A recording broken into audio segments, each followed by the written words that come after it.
Hi, I'm Steve Anthony. I'm a handyman here in New York City.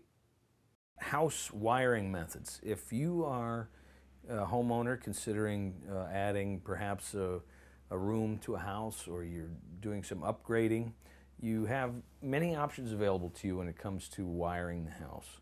If you have an older house that uses an old-fashioned fuse box, this would be a good time to replace that.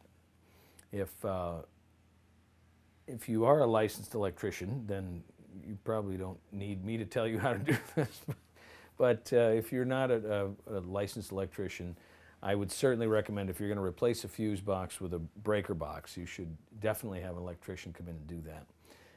Also true if you're planning on replacing a lot of the wires in the house. And if you have an older home, it's maybe not a bad idea.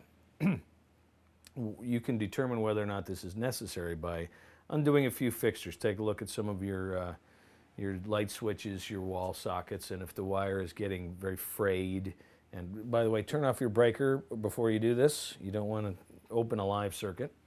But if the insulation on the wires is really brittle and coming off, and the wire itself is very sort of easy to break, then it may be time to upgrade the wiring. Now, your basic options are copper, aluminum, or silver.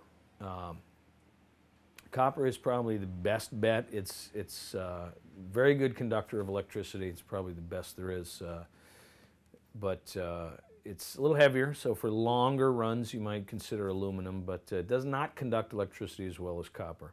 And silver, if you need a very high conductivity, then you would consider silver wire.